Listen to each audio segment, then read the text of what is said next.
Hello and welcome back to Cooking the Books with me, Gilly Smith, the podcast which takes us through 4 food moments from the books of our favourite food writers. It's about life through the prism of food. And this week we're off to Menorca on a bit of an eat, pray, love story with New York Times journalist Yasmin Fahr. In New York and other cities, every single day was so busy. I was like rushing from this appointment to that one, feeling like everything was so hectic. Like I was just kind of pushing my way through doing what I thought I was supposed to be doing. But none of it felt like fulfilling and satisfying at the end of the day. Her latest book, Cook Simply, Live Fully, is about the options in life. It's about cooking consciously, taking time to think about what you really want to eat, and being a little kinder to yourself and the planet. Following your nose, turning left when everyone else is turning right, and having the guts to say hell yes to an adventure is what she's all about. But I had to ask, why did she leave her New York life for Menorca? So it is a bit random. Like I had been to some of the other Balearics, but about 12 or 15 years ago, I interviewed the 3 friends who started Experimental Cocktail Club. Do you remember? They had one in Paris and in New York, and I was working for a food and wine magazine. And so I kind of just kept track of them, and they opened this hotel here. So that's how I first heard about it. And I was like, well, I haven't been, why not go? So it was complete chance. I didn't know anything about the island. I didn't know anyone. And I found myself here, and then I just fell in love with it. I love this idea, and I really, really want to dig into this a little bit. It's a bit eat, pray, love your story, isn't it? Yeah, it was completely unintentional. There was no, I'm going to go find myself. I was like, oh, shoot, like I found myself. I have to change everything. It was like in reverse. Yeah. Exactly. The journey wasn't actually there at all, was it? Except on the plane. Yeah, exactly. But it was a bit, wasn't it? So you're a New York Times journalist, like Elizabeth Gilbert was. And, and then there's this reference to ugly crying to your sister, which you don't even say what it's about. And then suddenly in Menorca, living a very different life and writing a book about actually letting all things go. So can we fill in the gaps now? Yeah, so, I think like you said, it was definitely a lot of little things led up to it. So I was living in New York during the pandemic, which I think for everyone, no matter where you were, was not an easy time. And I think paired with a really intense work project, and I had just been feeling kind of stuck in my life. I was like, okay, I need something else. I just don't feel happy, even though everything seems fine. And I think I just finally cracked under all that pressure, talking to my sister. I did ugly cry walking along the West Village in New York City. And I didn't have sunglasses. And we've all seen people cry in public, and you're like, I feel for you. It's so awkward and uncomfortable. Sunglasses. Exactly. And it was I didn't mean to start crying. I just did. And I was like, I can't, it's too much. And she was like, okay, calm down. Maybe you need some perspective. Maybe you need to get out of your life for a little bit. And I was like, yeah, good idea. And so I basically went home, cried some more, laid on the floor. And I was like, okay, get yourself together. Let's do something. So I do think it was a bunch of different things leading up to this sort of meltdown and then this trip, which inevitably changed my life, unintentionally. So yeah. And then you meet a naked older woman with grey hair flowing in the wind on the beach in Menorca. You follow her up a cliff and you decide that actually you're going to do what she did. Not necessarily take your clothes off and lie on the beach, but give your life to Menorca. Yeah, and I think it was one of those moments where you see something and it's so moving and just, I don't know, everything feels very clear. Just seeing her sitting against this rock, and it was just so free and strong. I was like, oh, I miss those things. I don't feel that, And so I was craving how she was feeling and how she was looking.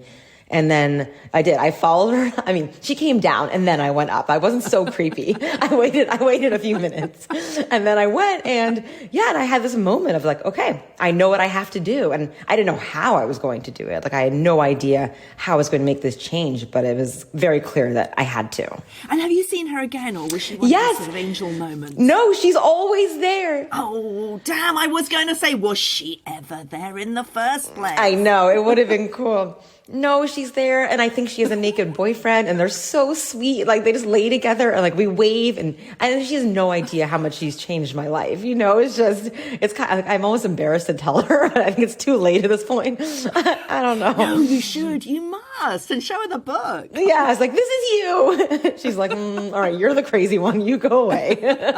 Anyway, you've landed. Is it what you were looking for? And if so, what is that? And it is. And I mean, it's funny you ask that, because I think every day I walk out and I just think, wow, I feel so lucky that I get to live here. And it's hard to describe, because I think when people think about Menorca, you know, it's a beautiful island, of course, the water, the nature, like the slower pace of life, but you can find that other places.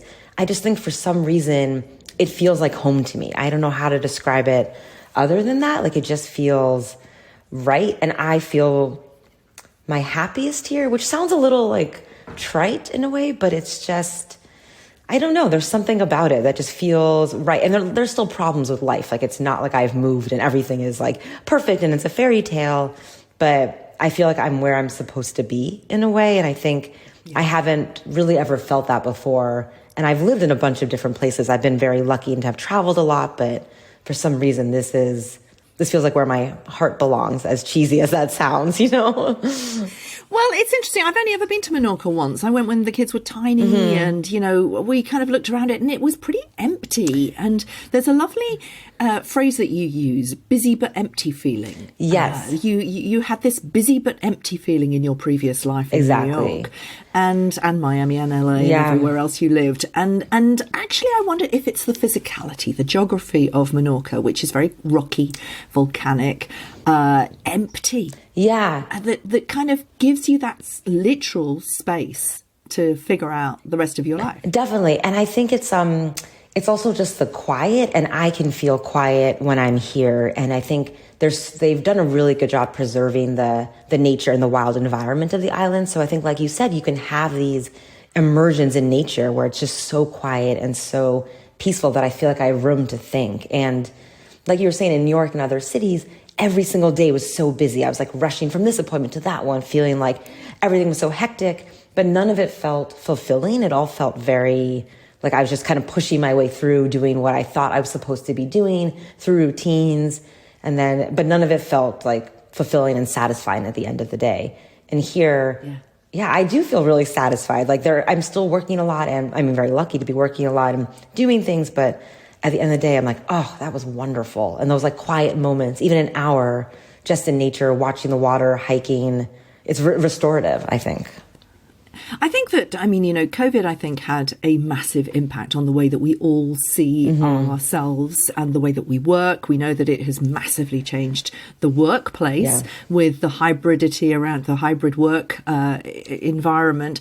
But also, I think people are thinking about, what do I really want out of my life? You know, when the whole of life shuts down together, what a moment. Yeah. And so many people were able to kind of get back into nature, but also people really connected with that busy but empty. You know, what is my life about? What do I really want from it? And one of those things is the digital nomad. And I have to say that when I read your book, I did have a chat with my husband. And I did say, do you know what? We could do this. We could both be digital nomads. I mean, I spend most of my time on Zoom. I love going up to London for all the parties, but you know, I could do without those for the 90 days we're allowed now that thanks to Brexit. So, you know, you can be a digital nomad. I mean, that is basically what you are. You're working. Tell us about your working life. How does it work for you? Yeah, no, it's exactly that. Like, I'm still contributing recipes to New York Times, and they're letting me work remotely. And so it is pretty much the same work and life that I've been doing, but I'm just in a different place. And so it has been really lucky, I think, because, I mean, COVID was not a good thing, but I think because of it, we can work remotely and people are much more open to it than they were before. And I think I never thought it was possible. And then I did it. And actually, it is really possible and very easy, you know? I mean, there are adjustments, of course, but... Apparently, a lot of people from Silicon Valley have emptied out into Croatia. Really? As digital nomads. All right. You know, people are just spreading out across the world. There's plenty of room for people. Yeah. And of course, then you are impacted by the local culture. Yeah. And your book is very much about taking that life choice to go and do what you really want to do and follow your soul journey. Yeah. But it's also about the impact that Menorca has had on you. So you, for example, you cook like a turtle. I know. like a turtle. Slow down. Oh, tell me about the turtle. Because so often, like if you're walking to the beach or on a path, like these adorable little turtles, like are just walking so slowly. And it felt so counter to my New York life that I would just sit and watch them and be like, I don't understand how anything could move this slowly, where I felt I was like, always running and like so hectic. And, and it's just, I'm like, okay, I'm going to live a turtle life, like try to move slowly like them, not rush, not push, not hustle so much, and just kind of let it happen, which is really hard for me. I'm like a really impatient person. And I think that like New York speed is still in my blood. So it's like, okay, it's a lot of work trying to be like a turtle, but they're just so cute. And like, I just see them all the time and I'm like, oh, thank you. Like I needed that reminder, Fantastic. Let's talk about your food moments. You've written different sections to explore how you feel. So it's all about energy and motivational levels. So you can cook dinner on your lap. You can cook for a coffee table dinner. You can cook for a full-on dining room table. And it's also really interestingly, you asked that question, how do I want to feel after I've eaten? I think that's really important. And I think that, that lovely sort of Mediterranean lifestyle, well, people eat later and they go out later. There's a whole different time in the day, isn't there? It's been an adjustment. Yeah. Yeah. Has that affected the way that you see the kind of the rhythm of your day? Yes. I think adjusting to this time, like, 'cause I think breakfast is a bit later, lunch is later. There's a afternoon siesta where the whole town is really quiet, like everyone's inside and you can feel it. Like nothing's really open. And then you're eating later. So that was definitely a change because I think in New York, I was eating dinner at 6 p.m. and here it's like 8:39 or, that's early. But I think a lot about it of like how the book is set up is that's how I think about what I want to eat. It's like how, what is the weather like? Is it cold? Is it warm? How am I feeling? Like, do I want something nourishing and warming or something really light if it's hot out? And so I think it's a way of just being more present as well. And I think that my time here has really helped me figure that out. Yeah. I think that, rather than thinking, what shall I cook tonight? Thinking, how do I feel first is a massive change. And as you're sort of slowing down to live that life like a turtle, I think that conscious decision to actually check in with yourself makes all the difference because, of course, you're going to choose. Well, I was going to say, of course, you're going to choose something healthy, but actually maybe you don't. Maybe you just want a bowl of pasta with some butter and cheese because that's the way you're feeling. But, the more often you check into how you're feeling, the more often you're going to choose the healthier choice, aren't you? Because you want to nourish yourself. Yeah, and I think you'll feel more satisfied at the end because you're actually giving yourself something you want rather than what you think you should be having. Because sometimes I feel like if you force it, then you don't feel satisfied. So you're craving something else, and then it feels just like, ugh, and you're eating more than maybe you would. So I think that's true. Yeah. Your first food moment is winner, winner, chicken dinner. You love your words, don't you? You love your little phrases. I do. I love that phrase, those cheesy phrases. I can't help myself. This is all about cooking for other people, really. This is roast chicken. This is about friendship. This is about big tables. This is about rituals and all the traditions that I would imagine, that were more about your New York life. But you've chosen this as your first food moment in your new life. Where's the Venn diagram there? I think there's something about a roast chicken that being like a centerpiece, something that's easy, it's simple, but it's so nourishing. And I think just when you cook something and there's all these vegetables around it, it's easy for the cook, but also enjoyable for all of the eaters as well. And so I think even here, I found myself making it because, there's one place that makes all the chickens here and they're incredible chickens. And it's just a simple meal to make and have. And I don't have that many friends yet, but like when you have friends over, it is nice just to have that be the centerpiece. So yeah, and I think chicken is just something that everyone can, not everyone if you don't eat chicken, but it is a very relatable dish and it's a very comforting dish to make and pretty easy overall with these tips. But it's interesting, isn't it, that, something like a typical sort of big old Sunday roast put into the environment of this new life, Mediterranean life, which is very much about living off the land. The chickens that you mentioned there's no industrial chickens on Menorca. They live free. And, I know. You know, the meat is going to be much leaner because they run around all the time. They have a good life, and they are bred to be eaten by the locals. And so there's a better connection with the land. You know, compare that with the kind of chicken you were having probably in New York, or most people are having around the world, industrial chickens. I mean, it's a different experience, isn't it? It really is. And even like in New York, I was lucky to go to farmers markets, or in London, there are great markets. But here, I mean, the vegetables are really pulled from the ground and right to the stand. And like, I've had to wash them so many times because they're full of dirt, full of little bugs. Like, it's a different experience. Like, it's a different level of like fresh food than I've ever been used to. So it's really, it feels really lucky. Like, it tastes different, you know, and it cooks differently because it is so fresh. Yeah. I mean, it has changed people's lives. I mean, this is how Alice Waters created a food revolution in Berkeley, California in the 1970s, by going to those French markets and going, oh my God, it doesn't have to be like that. It is amazing. Yeah. Well, because especially like even when I lived in Miami for this brief time, you know, the farmers markets are very different, and I couldn't really get to one easily. And so I was going to supermarkets, and all the food was like sprayed, you know, and we're lucky to have this food system to have it available, but it's just a very different experience. You know, it's like everything was washed perfectly, like shiny, so beautifully organized. So it was just and it didn't taste the same, you know, and I really miss that seasonality to food and being able to shop and wait for it and get excited and really taste it, you know? I'm not sure I'd say we were lucky to have that food system. No, I mean, I know it's like but in some ways, like the fact that we have food available to us all the time, like is something, you know, but I agree. I think that's a whole different story than this book and everything. Ownership is the big issue. Yeah. Let's go to LA for your second food moment. Big cockle energy. I love this. So we're going right back to sitting at a bar with your friend and having a little bit too much to drink and talking about, tell us what big cockle energy is. So yes, I went to this restaurant, Here's Looking at You, in LA with my friend. We were sitting at the bar and we befriended this other diner's dining solo, Kurt, who's this like wonderful lawyer, I think from like Alabama, and just such a sweet guy.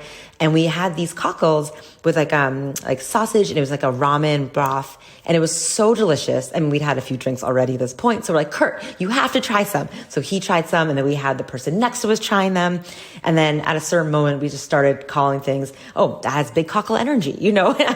Obviously, no idea why. It was like a very funny in the moment, but I think it just was one of those things that reminded me, you know, how much I love restaurants and people and meeting new people, and how much food can bring us together. You know, like you can bond with these people and new people you've never met over a delicious meal. You can, and do you in your new home? How do you do that? It's a very different thing. I don't suppose there's a bar like that in Menorca for Menorcans, is there? Yeah, there's not really like a restaurant bar in that same way. I mean, there are bars, but it's more for a drink and like a small bite, but there's not really a restaurant bar. I actually have been lucky to have met a good group of people here. So we do go out a bit, but a lot of it is me cooking at home just because the food is so good. So I don't even eat out that often. Sometimes it's lunch or dinner with friends, but because that's the culture, isn't it? You know, exactly. you do cook at home, and that's why you go out for a little tapas and a drink to kind of wet your whistle, and then you eat at home. The Mighty Vegetable section. Now you talk to your plants. I talk to my plants as well, and so tell me about your relationship with vegetables and how that's changed since you've been living very much off the land. Yeah, I mean, I think living in major big cities, you know, I didn't have a patio in New York. I didn't have anywhere to grow anything. And so even here and in Miami, being able to grow things, you know, from seed to like nurture it, to see it pop up was really like an exciting experience. Like, and I think it also taught me patience, which I think is like a life lesson of mine because I'm super impatient, but you know, you can't rush nature. It's going to go at its own pace. And I think just, you know, watching every day, like when's it going to pop up? When's it going to come out of the soil? When's it going to sprout? And then seeing it do that was just such a exciting moment. Like I would like run out into the patio and be like, did it happen? What happened today? So I don't know. I think it gives you like that kid excitement of like, wow, I did this. And just remembering how long it takes for things to grow, you know, it does take a lot of time and effort and soil and like water and sun and time, and it's hard work. So yeah, and of course you get wonky vegetables and vegetables of different sizes, and you've kind of exactly, you know, which is really exciting. But you've kind of counteracted that by putting a ruler on the spine of your book so that we can all measure our vegetables. What's that about? Well, so when I'm like recipe developing, I do measure and measure things out very carefully. And so I use a ruler to make sure everything is like, a 2-inch piece of ginger or in centimeters or things like that, or however like size I'm asking people to cup the ingredients. And so I thought it'd be helpful for people at home to have that too.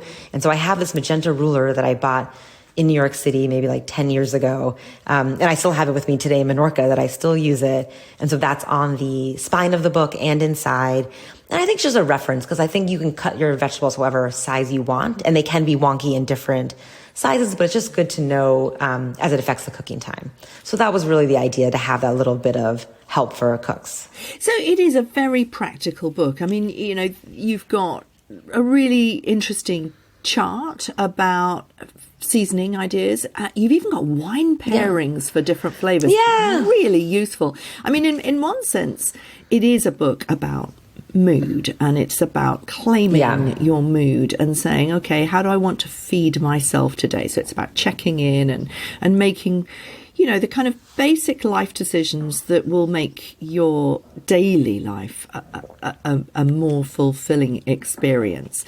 But then you fill it with all the real practicalities. So you do know how to cook, you do know how to pair, you do know how to season, and you are inspired to do so because you are more interested, I suppose, in nourishing yourself. So I'm just wondering who you felt you were talking to. Was it people like you who'd felt stuck and wanted some more life, to feel that emptiness that is about space rather than nothingness? I mean, I think, to be honest, we all go through these periods of feeling stuck, of needing inspiration, and also feeling times where we feel really confident and we feel empowered to do whatever we want. And I think that applies to the kitchen. And so I think this book was really trying to capture the ebbs and flows of life. So, there are times when we, need support, we need concrete guidance and things to look to. And there are other times when we want to be a little more whimsical. Like in lap dinners, there aren't really traditional measurements. You're grabbing a spoon, you're drizzling from the bottle. So I think I was just trying to capture, I think my experience of, thinking I had it all figured out, then I had nothing figured out, then I have it figured out. And so I think it just goes up and down like that. And I think that still sort of speaks to mood and energy and time of life, and just being honest with ourselves of, where are we and how is it, and just being kind during that period, because it is going to ebb and flow no matter what. And we can't plan no matter how much we try, like I tried to plan my life and it didn't go according to plan at all, but it worked out. Exactly. That's exactly how it felt. It was like, here's what you're going to do. Now go do it. Figure it out.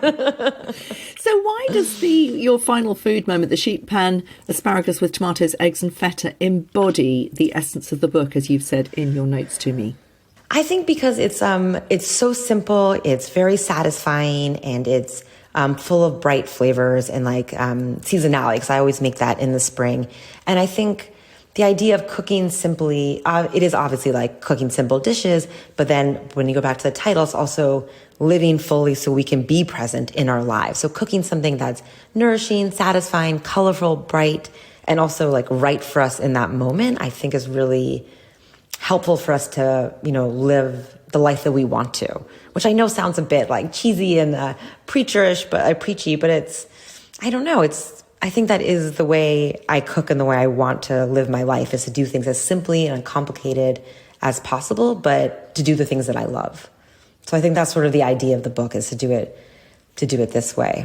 What's next for you, Yasmin? Will you stay, do you think, in Menorca, or will you is this the kind of a start of it's not even the start of a big adventure, you've been everywhere already, but will you keep travelling? Is that the journey for you, or have you found your place?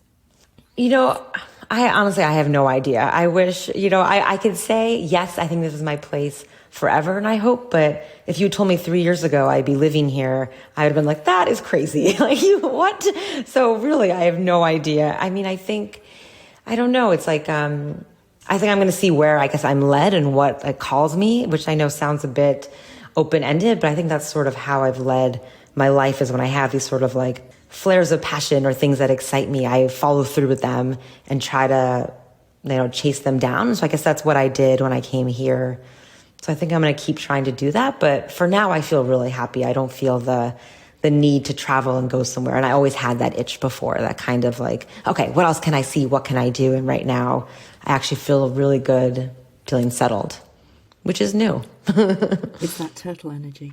It is. Oh, they're so cute. They're just so, it's like, I can't understand it. I walk by, I'm like, just thank you. Like, you are so adorable, so beautiful, and just so slow. It's amazing. Thanks for listening. Head over to my Substack for extra bites of Yasmin's life in Menorca. And if you fancy seeing her live, she'll be my very first guest in a short summer series of Cooking the Books live at Rockwater in Hove on July the 2nd. Click on the link in the show notes for more information and to book, or go to gilliesmith.com and click on events. And I'll see you next week.